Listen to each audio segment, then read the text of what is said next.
Hello बेटा and welcome to once again. तो last videos में बेटा हम लोग क्या क्या पढ़ चुके थे। सबसे पहले हम लोगों ने नरस्ट इक्वेशन को पढ़ा था बेटा। तो नरस्ट इक्वेशन हमारे पास क्या थी, E is equal to E of a cell is equal to E naught of the cell minus 0.0591 by N into log of 1 by concentration of metal ion. मैंने कहा था कि अगर उसमें रिएक्टेंट और प्रोडक्ट में दोनों में कंसेंट जो है आयन है, तो आप ऊपर प्रोडक्ट के लिख दीजिए, नीचे इलेक्ट्रॉन जो है रिएक्टेंट के लिख दीजिए। ये क्या थी बच्चों, नरस्ट इक्वेशन। फिर हमने इसी को किस में कन्वर्ट किया, कंसंट्रेशन सेल में। हमने कहा था कि अगर आपके पास दो सेल हैं तो उस सेम इलेक्ट्रोलाइट अगर आप लोग उसमें यूज कर रहे हैं, सेम इलेक्ट्रोड यूज कर रहे हैं, तो उसकी ई ऑफ द सेल जो हुआ आपके पास E naught of the cell zero हो जाएगी। ई ऑफ द सेल क्या आएगी 0.0591 बाय में N into log of C2 by में C1। जो भी ग्रेटर जो है कॉन्सेंट्रेशन बाय में लोअर कंसेंट्रेशन आपके पास आ जाएगी। फिर हमने आपको इसी के लिए इक्विलिब्रियम कांस्टेंट में सोल्व किया बच्चों। अगर इक्विलिब्रियम कांस्टेंट आप लोगों के पास था बच्चों, तो उसके केस में हमने कहा था कि जब इक्विलिब्रियम आएगा तो वहां पे ई ऑफ द सेल जो वो जीरो हो जाएगी, और उसमें जो ई नोट ऑफ द सेल आपके पास है वो आएगी, वो कितनी आएगी 0.0591 बाय में N into log of case at 298 kelvin. ये बातें मैं आपको जो है लास्ट 3-4 वीडियो में पढ़ा चुका था बच्चों।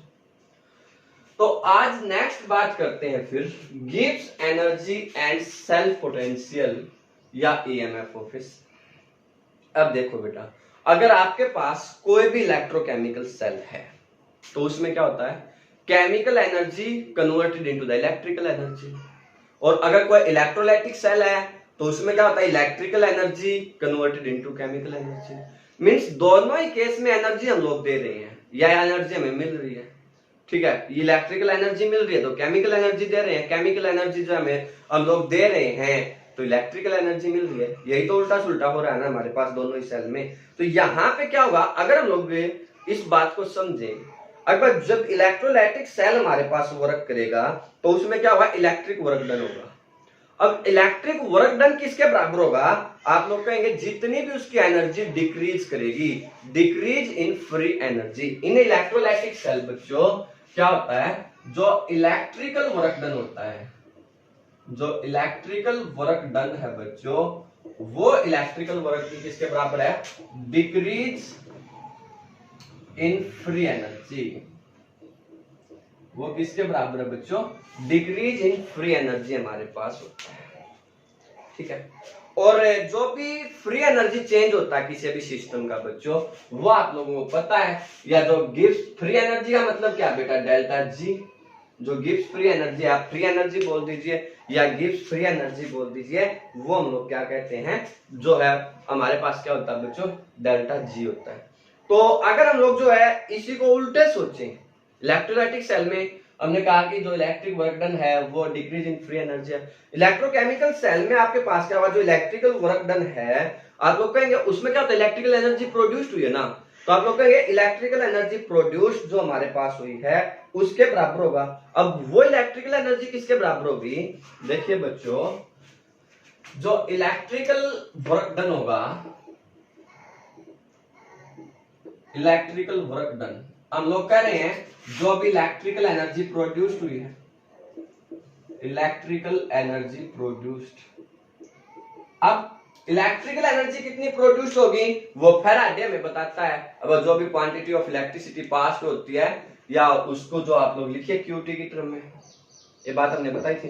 तो आप लोग क्या कहेंगे, आप लोग इसी चीज को जो इलेक्ट्रिकल एनर्जी प्रोड्यूस हुई है उसको क्या लिख सकते हैं, जो भी क्वांटिटी ऑफ इलेक्ट्रिसिटी फॉलोइंग, क्या लिखेंगे बच्चों, quantity of electricity following,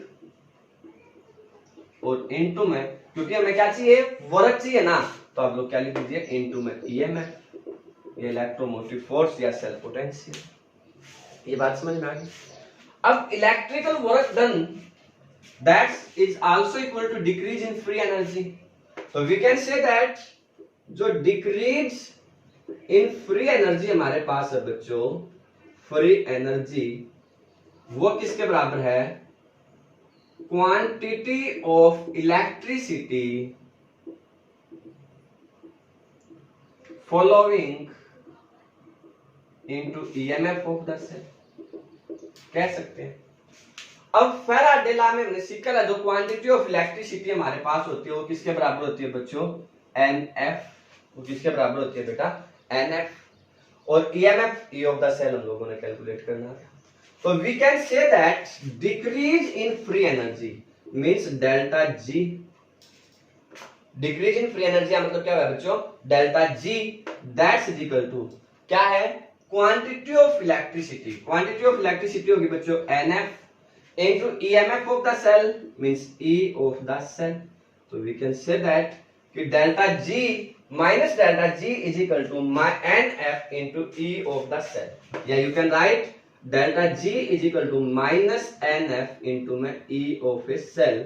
This is the Gibbs free energy or in term of the cell potential. This is the Gibbs free energy in term of cell potential. बात समझ में आई। अगर आप लोग इसी को स्टैंडर्ड कंडीशन में कन्वर्ट कर देते हैं, इसी को किस में कर देते हैं बेटा, स्टैंडर्ड में।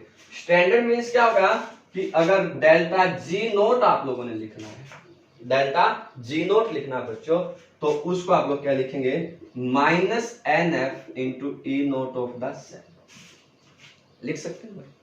ये बात समझ में आ रही है। और अगर किसी में भी इक्विलिब्रियम आ जाए बेटा, अगर कहीं पे भी इक्विलिब्रियम आपके पास अटेम्प्ट होता है, इक्विलिब्रियम, तो उसके ऊपर E note of the cell हम लोगों को पता हो किसके बराबर है, 0.0591 बाय में n इंटू में log ऑफ Kc। अगर हम लोग जो इसको मान लीजिए बिना वैल्यू पुट किए लिखें तो इसकी को क्या लिखते हैं बेटा, RT बाय में NF। क्या लिखोगे बच्चों, RT बाय में NF into natural log of Kc।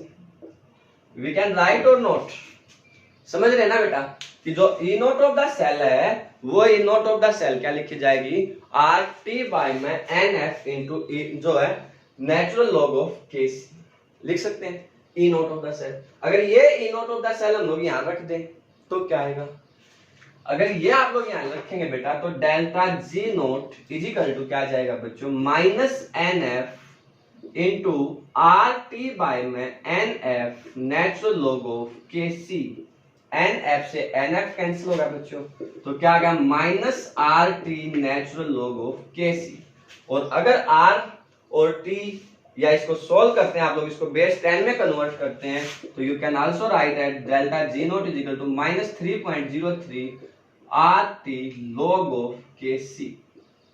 This is the another standard relations to find the standard Gibbs free energy, to find the standard Gibbs free energy of जो है electrolytic cell, that is delta G naught is equal to minus 2.303 RT natural log of Kc। बात समझ में आई कि नहीं आई बच्चों, पक्का clear है सभी को। तो मैंने लास्ट वीडियो में आप लोगों से कहा था कि बेटा हम लोग इसका एक डेरिवेशंस करेंगे छोटा सा गिब्स फ्री एनर्जी का, वो आप लोगों को आई होप समझ में आ ही गया होगा, और कुछ न्यूमेरिकल्स करेंगे इसी पे बेस्ड। तो हम लोगों ने अब क्या करने हैं, इसी बात पे बेस्ड न्यूमेरिकल करने हैं, और उस कड़ी में एक बहुत ही शानदार न्यूमेरिकल आपके सामने ये रहा। क्या है क्वेश्चन बच्चों, कि calculate the equilibrium constant for a reaction copper solid react with the silver ion converted into copper ion plus silver solid, given that E note of copper silver ion to silver is 0.87 and copper to copper ion is 0.344। Clear है बच्चों, question समझ में आ गया। अब how to solve, क्या निकालना है बच्चों, इक्विलिब्रियम कांस्टेंट। इक्विलिब्रियम कांस्टेंट निकालने के लिए हमारे पास फॉर्मूला होता है E note of the cell is equal to 0.0591 by n log of Kc, ये हमारे पास फॉर्मूला होता है। तो हमें क्या चाहिए, सबसे पहले बेटा E note of the cell चाहिए, और E note of the cell वो किसके बराबर होता है बच्चों, E note of the cathode minus E note of the anode. अब इसमें कैथोड कौन है बच्चों, डेफिनेटली जो है होगा क्या, ये आप लोगों ने जो है कॉपर लेना होगा, ये सिल्वर लेना होगा, तो डेफिनेटली जो है सिल्वर क्या है, कैथोड है, और जो कॉपर है वो एनोड है। तो it means that 0.80 volt minus 0.34 volt, या you can say that 0.46 volt is the anode of cell. ये बात समझ गए बच्चों? अब अगर ये 0.46 वोल्ट है बेटा, तो होगा 0.0591। इलेक्ट्रॉन कितने ट्रांसफर हुए हैं बच्चे? 2 log ऑफ Kc। तो इट मींस दैट बेटा कि इसको 2 से मल्टीप्लाई कर दीजिए आप लोग, 0.92 volt is equal to 0.0591 log of Kc। इसको इससे डिवाइड करेंगे तो log ऑफ Kc की वैल्यू आपके पास आएगी 0.92 डिवाइड बाय 0.0591। कैलकुलेटर से इसको सॉल्व करेंगे बच्चों, जो भी इसका आंसर आपके पास आएगा आपने क्या करना होगा, उसका एंटी लॉग ले लेना है। जो भी इसको सोल्व करने के बाद कैलकुलेटर से इसको सोल्व करिए, और जो भी इसका आंसर आए बेटा उसका एंटी लॉग आप लोग ले लीजिए, आपके पास Kc की वैल्यू आ जाएगी। Kc is equal to antilog of 0.92 divide by 0.0591। बात समझ में आई कि नहीं आई? पक्का बेटा? अच्छे से समझ में आ गया? How to calculate the equilibrium constant for the जो है given equations. This is directly NCERT questions, तो यू मस्ट बी जो है वेरी केयरफुली स्टडी दिस जो है न्यूमेरिकल्स। बात समझ में आ गई? आज का दूसरा न्यूमेरिकल ये रहा। तो क्या है बच्चों question? The standard electrode potential of A Daniell cell is 1.1 volt. Calculate the Gibbs free energy, a standard Gibbs free energy for the reaction zinc solid react with the copper ions converted into zinc ion into copper solid. Statement समझ में आ गई बेटा? तो how to solve करिए भाई।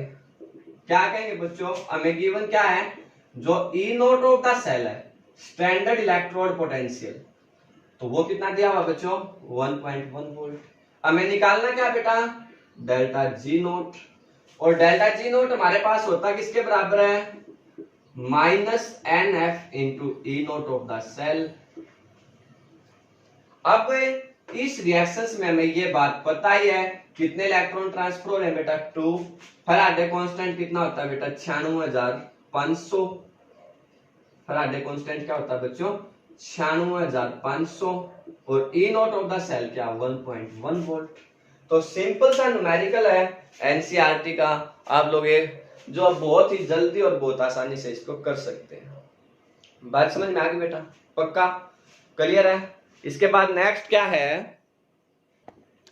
क्या है क्वेश्चन बच्चों कि calculate the E note of a cell in which the reaction take place. जो है कॉपर जो है गोल्ड आयन या sorry iron ion Fe2 positive that will be react with the silver ion converted into Fe3 positive and silver। तो आज जो है given आपको है E नोट फॉर जो silver ion to silver is 0.80 volt, Fe3 to Fe2 0.77 volt. Also calculate the delta G note and Kc of the reaction. Question समझ में आ गया? 3 चीजें आप लोगों को निकालनी है, E नोट निकालना है, डेल्टा G निकालना है और Kc निकालना है। कैसे निकालेंगे वो देखिए भाई, सोल्व कैसे करेंगे solution. E note of the cell क्या होता है बच्चों? E note of cathode minus E note of anode. E note of cathode आपके पास क्या जाएगा बेटा? 0.80 वोल्ट। कैथोड एनोड होगा 0.77, तो means 0.03 volt. E note of cell आ गया बच्चों। डेल्टा G नोट निकालना है। डेल्टा G नोट क्या होता है बच्चों? Minus NF into E note of the cell. N कितने ट्रांसफर हुए बेटा? 1, तो माइनस 1 इंटू 96,500 और इंटू में ई नोट ऑफ द सेल क्या है? 0.03। तो आसानी से आप लोग जो इसको सोल्व कर सकते हैं। माइनस कितना आ जाएगा? 0.05 जो 15 18 एक 19 27 और एक 28, 3 के 2 के बाद आप डेसिमल लगा दो। तो डेल्टा जी नोट की वैल्यू आपके पास क्या आ गई बच्चों? -2895 किलो जो है जूल, या किलो जूल पर मोल आप लोग बोलते हैं, या जूल पर मोल। ये क्या लिखे बच्चों? जूल पर मोल, या किलो जूल में लिखें तो -2.895 किलो जूल पर मोल। ये आपके पास आ जाएगा। दूसरा इसने ये भी कहा था कि इसके लिए केसी भी कैलकुलेट करो। तो केसी के लिए इक्वेशन क्या होती है बच्चों, delta G naught is equal to -2.303 RT into log of KC. तो आप लोग क्या करेंगे, आपके पास डेल्टा जी आपको पता है डेल्टा जी नॉट किसके बराबर होता है, -2.303 RT log ऑफ केसी। तो डेल्टा जी नॉट की वैल्यू आपके पास क्या आएगी बेटा, -2.893 इजिकल टू, या इसको ये लिख सकते हैं जूल में अगर आपने यूज करना है तो, -2.303 R की वैल्यू 0.8301 या 8.3 जो है 8.314, टेम्परेचर 298 केल्विन, log ऑफ केसी। इस सारे को सॉल्व करके बेटा इसको डिवाइड कर दीजिए, log ऑफ केसी आपके पास आ जाएगा, और उस log ऑफ केसी का आप लोग एंटी लॉग ले लीजिए, आपके पास केसी की वैल्यू आ जाएगी। क्या करना, ये बात समझ में आई कि नहीं आई बेटा? करना क्या था, ई नोट निकालना। ई नोट सिंपल होता है, E note of cathode minus E note of anode. Cathode आपको पता है सिल्वर है, क्योंकि सिल्वर का जो रिडक्शन हुआ है, इसका ऑक्सीडेशन हुआ है, तो आप लोग कहेंगे E note of the silver हमारे पास हो गया 0.80 volt minus 0.77 volt, means 0.03 volt हमारे पास क्या जाएगी, E note of the cell. Delta G आप लोग निकालेंगे तो उसका फॉर्मूला आपको पता है, NF into E note of the cell होता है, तो वो हम लोगों इसमें पुट करेंगे, हमारे पास जो डेल्टा जी की वैल्यू आ जाएगी। यहीं से केसी निकालना है, तो डेल्टा जी हमें पता है किसके बराबर होता है बच्चों, -2.303 RT log of KC. Delta G की वैल्यू आपके पास आ गई, R की वैल्यू 8.314 होती है और T की वैल्यू 298, log ऑफ केसी की वैल्यू आ जाएगी, उसका आप एंटी लॉग ले लीजिए, केसी की वैल्यू आप लोगों के पास आ जाएगी। बात समझ में आई बेटा? आई होप कि नरेस्ट इक्वेशन जो है वो अब आप लोगों को बहुत अच्छे से समझ में आ गई। और नरेस्ट इक्वेशन क्या है, नरेस्ट इक्वेशन से जो कंसंट्रेटेड सेल कैसे निकले, इक्विलिब्रियम कांस्टेंट कैसे निकला, डेल्टा जी जो है वो कैसे निकला, ये सारी चीजें आप लोगों को जो है हर हालत में अच्छे से समझ में आ जानी चाहिए बेटा। ये हर एग्जाम के हिसाब से क्या है, काफी इंपॉर्टेंट है। आप पॉइंट ऑफ व्यू ऑफ जो है हरियाणा बोर्ड, हर हालत में क्वेश्चन पूछा जाएगा बेटा। Point of view of CBSE जरूर से जरूर क्वेश्चन आएगा बच्चों, और कंपटीशन में कंफर्म क्वेश्चन आएगा बेटा यहाँ से। तो इसलिए हर तरह के एग्जाम्स के लिए मोस्ट इंपोर्टेंट वीडियोज हैं, तो इन 4-5 वीडियो को जो नरेस्ट इक्वेशन से स्टार्ट होते हैं बेटा, आप अच्छे से जरूर देखते रहिए, ताकि आपका मैक्सिमम फायदा हो उसके। Best of luck.